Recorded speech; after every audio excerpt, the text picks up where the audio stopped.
Loris au dessin, Mort Weisinger au scénario, c'est en novembre 1941 qu'est introduit pour la première fois le personnage d'Aquaman dans la revue Morphin Comics numéro 73. Personnage totalement secondaire dans ses débuts, il commencera à se développer en 1959 dans Adventure Comics numéro 260 où l'on apprendra pas mal de choses sur son histoire, comme le fait qu'il est le fruit de l'union entre un humain et une Atlante, qu'il deviendra l'époux de Mera et que pas mal de ses viens iconiques viendront enrichir son univers. Le personnage commencera à gagner en popularité, notamment grâce au dessin de Ramona Fradon, puis de Nick Cardy. Par la suite, en février 1960, dans The Brave and the Bold numéro 28, il continuera son ascension en devenant membre de la Justice League et s'imposera comme l'une des figures les plus emblématiques de l'univers de DC Comics. Il est temps maintenant de vous conter l'origin story après Flashpoint de 2011 de celui qu'on surnomme le roi des océans ou encore le souverain des sept mers. Laissez-moi vous parler d'Arthur Curry, laissez-moi vous parler d'Aquaman.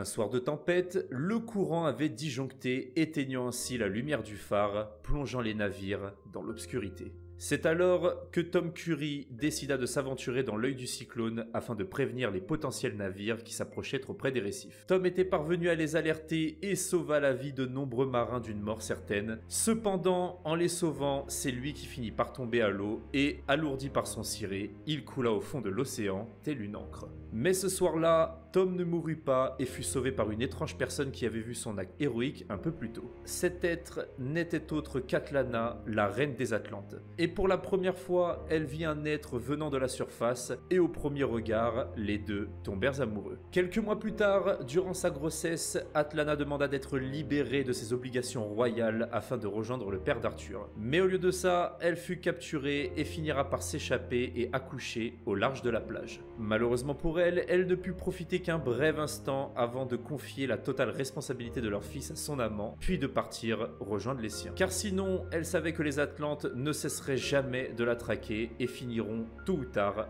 par tuer leur fils. À la suite de ça, Atlana fut mariée de force à un soupirant élu par le peuple appelé Ovrax Marius et donnera naissance à un deuxième fils, le demi-frère d'Arthur, Orm. Orvax s'était fait un nombre d'ennemis incalculable au cours de ses 13 dernières années de règne, mais finira par se faire assassiner par sa propre femme, Atlana, alors que Orm allait sur ses 12 ans. D'ailleurs, le chiffre 12 est un âge où il aurait dû fêter son Méritunis, représentant une fête donnée pour le passage à l'adolescence dans les coutumes atlantes. Atlana par la suite décidera de reporter les banquets le temps de l'enterrement et afin de planifier sa fuite avec son bras droit Vulko. Durant la cérémonie, elle demandera à ce que pendant le feu d'artifice des tirs soient dirigés vers elle et au moment de l'explosion, elle s'enfuira avec son fils par une trappe. Du côté d'Amnesty Bay, après la disparition d'Atlana, Tom Curry se promit d'assister à chaque lever de soleil afin de guetter le retour de sa bien-aimée. Bien plus tard, alors qu'il n'était encore qu'un enfant, Arthur découvrit avec ses camarades un cachalot échoué sur la plage. À son contact, Arthur va découvrir avec horreur ce qui lui est arrivé et va décider de le remettre à l'eau. Mais en voyant l'un de ses camarades taillader la pauvre bête, Arthur, pris d'une rage folle, va le frapper si fort qu'il va envoyer l'enfant valdinguer à l'autre bout de la plage, le plongeant dans un coma pendant plusieurs semaines. Ce jour-là, Arthur découvrit alors ses premiers pouvoirs et sera craint par ses camarades qui commenceront à l'éviter. En plus de ce fâcheux événement, le père d'Arthur va également surprendre son fils sous l'eau en train de jouer avec des coquillages et des poissons. Tout ça va commencer alors à l'effrayer et le pousser à aller rendre visite à son ami, le biologiste Stephen Sheen, à qui il avait sauvé la vie par le passé lors d'une tempête, pour qu'il apprenne à son fils à utiliser ses pouvoirs. Après quelques années d'apprentissage, durant la remise de diplôme d'Arthur, le docteur Sheen ramènera avec lui une journaliste afin de raconter au monde entier l'existence d'Arthur et de ses pouvoirs, ayant pour objectif d'être reconnu de tous. Mais Tom refusera cette interview et repartira avec son fils. Puis il détruira toutes les recherches que le docteur Sheen avait pu récolter durant toutes ces années aux côtés d'Arthur et qu'il avait entreposées dans un mini-labo dans sa cave. Cette destruction aura pour effet de faire passer le docteur Sheen pour un menteur et un fou, et il ne sera plus jamais pris au sérieux par le monde scientifique, perdant ainsi son travail, ses amis et surtout sa réputation. Désespéré, Shin recrutera un chasseur de trésors. Son but était d'aller collecter un échantillon de sang d'Arthur pour que Shin puisse retrouver sa notoriété et son travail. Pendant ce temps, Arthur va sauver la vie de quelques personnes en repêchant un avion qui s'était écrasé dans l'eau, révélant ainsi ses pouvoirs au grand public. Après ça, Arthur va décider de fuir et se réfugier chez lui afin d'avertir et chercher conseil auprès de son père. Mais en arrivant chez lui, il va voir son père en train d'affronter un mystérieux inconnu et pendant l'attaque, son père fera un début de crise cardiaque. Il sera amené d'urgence à l'hôpital et mourra malheureusement 3 jours plus tard. La tristesse laissant place à la colère, Arthur retrouvera le bateau de l'homme qui avait tué son père, puis, animé uniquement par la vengeance, lui brisera la nuque. Le problème était que l'homme à qui il venait de prendre la vie n'était pas le bon, c'était le père du véritable coupable qui avait vu de ses propres yeux Arthur lui ôter la vie. Puis après un rapide combat, Aquaman frappera celui qui deviendra plus tard son pire ennemi, à savoir Black Manta, lui laissant au passage une grosse cicatrice. À la suite de tous ces événements, Arthur retournera au phare d'Amnesty Bay, mais après l'enterrement de son père, Shin balancera tout à propos d'Arthur qui finira par se faire harceler de toutes parts par les gens de la ville, les journalistes et la police. Furieux, Arthur explosera sa porte afin de fuir le monde et partir en direction des océans. Sur la route, il se fera attaquer par un gigantesque requin blanc qu'il stoppera à la seule force de ses bras puis utilisera son sonar pour contrôler l'animal et le faire fuir. Un peu plus loin, il rencontrera une fille et son père sur un bateau à la dérive qu'il sauvera in extremis des rochers. Après les avoir sauvés, Arthur va leur expliquer qui il est réellement et l'homme va lui parler d'un gars plus vieux que lui qui prétend venir de l'Atlantide et qui vivait dans un petit village de pêcheurs en Norvège. Arthur va décider de partir à sa rencontre et l'homme en question se nomme Vulko, ancien conseiller du trône Atlante, dans un premier temps du grand-père d'Arthur, puis de sa mère et maintenant de son fils. Vulko va alors le ramener en Atlantide, puis le présenter comme le fils d'Atlana, roi légitime des Atlantes. Et c'est donc ainsi qu'il fut couronné pour la première fois roi d'Atlantide, roi des 7 mers. Mais Aquaman ne se sentait pas prêt à hériter du trône d'Atlantide et laissa sa place vacante, très vite récupérée par son demi-frère Orm. Ayant par la suite pris connaissance de puissants artefacts magiques Atlantes créés par Atlan, le premier roi d'Atlante lui-même, et redoutant que ses ennemis, notamment Black Manta, puissent mettre la main dessus, Arthur va faire la rencontre de plusieurs êtres comme lui, avec qui il formera sa première équipe, dont leur premier objectif sera de retrouver tous les artefacts. Durant leur quête d'artefacts magiques Atlantes, Arthur et son équipe découvriront un très vieux temple. À l'intérieur de celui-ci se trouvait un trône avec la relique la plus importante, le trident du premier roi Atlante, surnommé le roi mort. Mais là où ses camarades étaient contents pour lui car étant son héritage, Aquaman, lui, aveuglé encore par son désir de vengeance sur Black Manta, ne voyait en ce trident qu'un simple appât pour attirer son ennemi. En effet, Aquaman était encore meurtri par la mort de son père et durant une mission où il devait retrouver Manta, pour qui il dévoie une haine incommensurable, Aquaman préférera le poursuivre afin de venger son père. Plutôt que d'accompagner les autres membres pour aller sauver des innocents qui allaient être frappés par une avalanche. Mais alors qu'un des enfants allait être enseveli, Aquaman le secourut mais le jeta aussitôt au sol. Arthur le savait, Manta lui avait encore échappé. Bref, après avoir récupéré tous les artefacts et conservé le trident, Aquaman quittera les autres et continuera sa quête de retrouver Black Manta. Mais durant cette quête personnelle, alors qu'il est en train de sauver un troupeau d'orques, Aquaman fera la rencontre de Mera qui avait pour mission à la base de l'assassiner mais qui, finalement, deviendra sa femme. Plus tard, lors de l'invasion de Darkseid et de ses forces, Aquaman viendra prêter main forte pour la première fois aux héros de la Justice League, faisant ainsi partie des membres fondateurs de l'équipe. D'ailleurs, lors de leur première rencontre, les membres vont chercher à savoir qui il est. Bon, même si Batman est bien entendu déjà au courant, mais lors des questionnements, c'est Green Lantern qui va surtout se moquer de lui, notamment quand il demandera « Pourquoi est-ce qu'on te recruterait et qu'es-tu capable de faire de plus que nous ?» Aquaman se retournera simplement vers la deuxième vague de paradémons qui s'approche et fera surgir des profondeurs d'immenses requins. Puis finira par one-shot le commandant de la brigade, ce qui aura pour effet d'être totalement validé par l'équipe. Quelques temps vont passer et un jour, alors que les forces américaines faisaient des tests sur des missiles, les coordonnées de leurs missiles ont été modifiées et redirigées vers l'Atlantide. Cyborg, Batman et Aquaman seront assez vite mis au courant de cette affaire, se demandant qui aurait pu saboter l'USS Mabus. Pendant ce temps, alors que Superman et Wonder Woman font une pause dîner romantique, les Atlantes n'attendront pas et riposteront en envoyant des tsunamis dans toutes les villes les plus peuplées du monde, dont Metropolis, accompagnés du bateau de l'USS Mabus. Bien évidemment, l'attaque avait été ordonnée par le roi Orm, lançant ainsi une riposte après les tirs de l'armée américaine. Aquaman va alors rejoindre son frère, lui demandant de retirer ses troupes sur la surface, car la guerre a été déclenchée par erreur. Orm refuse, déclarant qu'il fera sombrer Boston au fond de l'océan en guise d'avertissement. S'ensuit alors des négociations musclées entre d'un côté la Justice League qui veulent arrêter Orm afin qu'il réponde de ses actes, de l'autre le roi Orm qui veut éradiquer Boston et punir la Justice League pour leur insolence. Et au centre, Aquaman qui connaît son peuple et son frère et qui aimerait essayer de gérer seul la situation avec son frère pour pouvoir le raisonner avant qu'il n'envoie ses forces à la surface. Mais rien n'y fait, la haine d'Orm contre la surface plus l'occasion qui se présente à lui est beaucoup trop forte et il fera tout pour la saisir et finira par envoyer son armée, déclarant officiellement la guerre aux États-Unis. Superman aura beau exiger le retrait des troupes d'Orm en le menaçant sérieusement, Orm fera tomber la foudre immobilisant Superman et Diana, puis mettra à terre Arthur, le condamnant aux profondeurs des océans pour sa trahison. De son côté, Cyborg, qui voulait d'abord en apprendre plus sur les futurs nouveaux membres de la Justice League avant de les enrôler, estime que la situation est beaucoup trop critique et finira par les appeler à l'aide et les recruter en urgence afin d'aller prêter main forte aux membres originels déjà sur le terrain. Ce qu'ils vont faire assez rapidement, mais une fois sur place, plus aucun membre de la Justice League.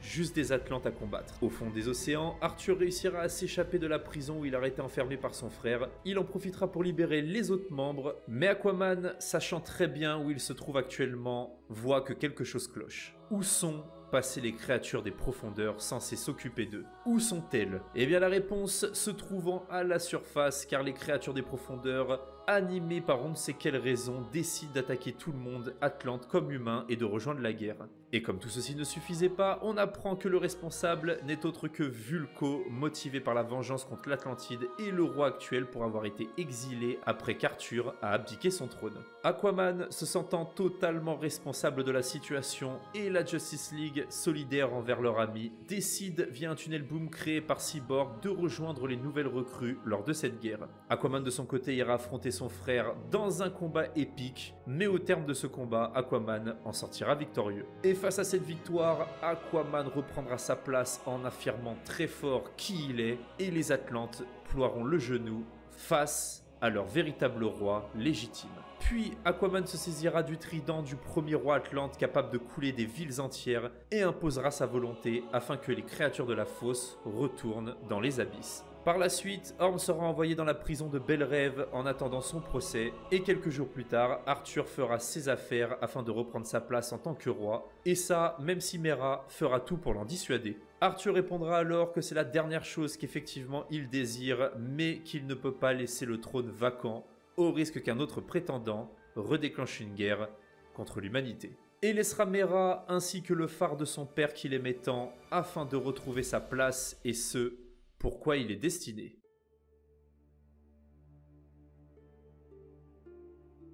Aquaman détient une force lui permettant de soulever facilement plus de 100 tonnes. Par exemple, il aura déjà poussé une plaque tectonique afin d'enfermer les créatures de la fosse. Il a également remorqué un bateau sous la poussée des vagues à contre-courant, stoppé un camion lancé à pleine balle et le propulsé dans les airs, soulevé et projeté à une vitesse folle un paquebot sous plusieurs centaines de mètres d'eau. Arthur possède également une résistance surhumaine suffisante pour ne pas être affecté par l'immense pression de la mer et des températures extrêmes des profondeurs de l'océan. Il est capable de résister aux balles, même s'il est quand même moins résistant que Superman et qu'il peut saigner. Il a même déjà survécu à l'écrasement d'un titan et il peut sans problème combattre des êtres comme Wonder Woman et encaisser leurs coups. Aquaman est considéré comme l'être le plus rapide sous l'eau et peut atteindre des vitesses hypersoniques. Il a la capacité de voir, d'entendre et de sentir à un niveau bien supérieur à celui des humains. Sa capacité à voir à travers les eaux troubles lui donne une vision remarquable même de nuit et une ouïe surhumaine, capable d'entendre les battements de cœur d'un être vivant et de sentir le danger arriver ou un être en détresse. Son pouvoir le plus connu reste celui de la télépathie avec lequel il peut sonder l'eau à la recherche de connexion avec des êtres vivants de la mer, mais aussi d'appeler la faune afin de communiquer avec eux, ou encore de contrôler des créatures marines légendaires comme son vieil ami Topo. Et enfin, comment ne pas parler d'Aquaman sans bien sûr parler de son trident magique? Il est indestructible, capable de blesser même les adversaires les plus coriaces, par exemple il aura déjà réussi à transpercer le Seigneur d'Apocalypse lui-même. Aquaman possède également un autre trident, celui-ci bien plus puissant et dangereux, capable de détruire des civilisations tout entières, car étant responsable de la destruction de l'Atlantide du temps où elle était encore à la surface. Mais Aquaman le détruira tel l'anneau unique dans une bataille épique en le faisant fondre dans la lave en fusion pendant un combat contre le roi mort, premier roi Atlante, revenu d'entre les morts, récupérer son trône.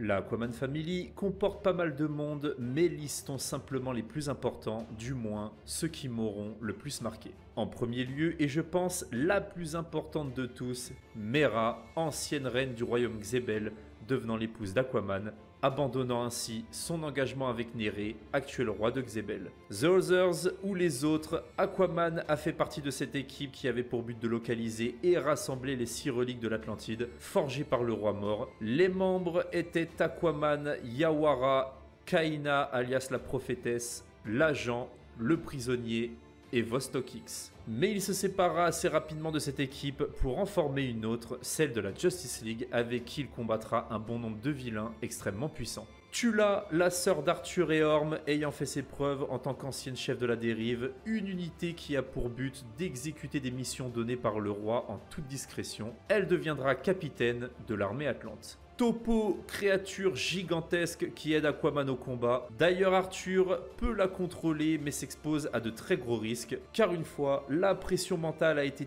tellement forte qu'Arthur a été plongé dans le coma pendant 6 mois. Atlana, sa mère, et ancienne reine d'Atlantide, devenue reine de Pacifica. La révérende mère CTA de l'ordre des veuves, ayant un rôle de conseillère de par sa position religieuse au sein du royaume. Elle fait partie des alliés de l'Atlantide plus qu'Aquaman lui-même. D'ailleurs, elle veut placer Mera, la jugeant plus digne que lui. Nous avons également Garth, appelé autrefois Tempest, qui est l'acolyte d'Aquaman et aussi membre des Teen Titans. Parmi ses alliés, je peux aussi compter 2 personnages qui sont assez particuliers. D'un côté, Murk, chef des sous-mariniers, premier rang des défenseurs armés de la Grande Atlantide, et Ursel, nouvelle commandante de la dérive. Les deux trahiront Arthur durant un arc car celui-ci voulant faire évoluer les choses en coexistant avec les humains, appelés également rampants par les Atlantes, mais je ne les mettrai pas dans les ennemis car dans la grande majorité des arcs, ils ont été des alliés fidèles à Aquaman. Leur trahison n'a rien de personnel, ils voulaient simplement préserver l'Atlantide du monde de la surface et auraient fait ça avec n'importe qui, donc je les place malgré tout dans les alliés, même si en réalité ils sont plus des alliés de l'Atlantide que d'Arthur lui-même.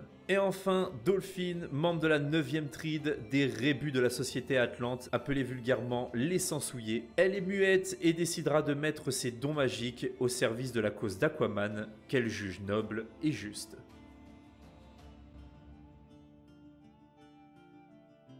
Aquaman possède pas mal d'ennemis dont les plus marquants, pour moi, auront été les suivants. Les créatures de la fosse, anciennement un des 7 peuples des 7 mers, le docteur Stephen Sheen, biologiste et ami du père d'Arthur, mais son obsession pour l'Atlantide va le rendre fou et il essaiera de tuer Arthur pour avoir refusé de lui révéler son emplacement. Black Manta, ai-je besoin de le présenter? C'est THE ennemi d'Aquaman, adversaire redoutable et motivé uniquement par la vengeance afin de tuer le roi des Atlantes, et il sera vêtu d'une combinaison de haute technologie lui permettant d'évoluer dans l'eau et possédant un arsenal de destruction massive. Vulko, conseiller du roi autrefois, maintenant c'est devenu un traître écroué au royaume d'Atlantide. Orm-Curry, dangereux criminel des mers, il est le demi-frère d'Arthur et celui qui se revendique comme le véritable roi ayant du sang 100% Atlante. D'ailleurs, une partie de l'Atlantide le soutient rien que sur cet argument. Atlan, appelé le roi mort, premier roi d'Atlantide, est revenu d'entre les morts afin de récupérer son trône et son trident.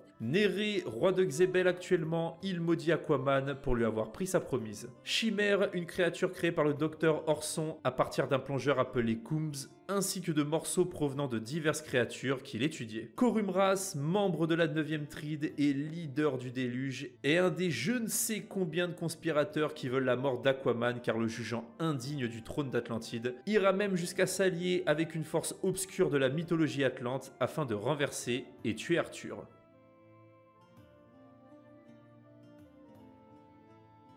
Au niveau des comics, je vous conseillerais de lire dans un premier temps le run des New 52 avec en parallèle le tome 1 de la Justice League pour sa rencontre avec les membres, plus le tome 3 car ça le concerne plus particulièrement. Ensuite, vous pourrez lire le run d'Aquaman de la collection Rebirth, suivi du tome 2 de New Justice. Et enfin, vous pourrez vous lancer dans le deuxième run de comics dédié à Aquaman de la collection Rebirth intitulé Aquaman Arthur Curry. Pour ce qui est des Infinite Frontier, à ma connaissance, aucun comics n'est encore sorti, du moins en français. Et de toute façon, n'ayant pas encore commencé cette nouvelle ère, je ne m'avancerai pas plus, ne voulant pas vous dire de bêtises.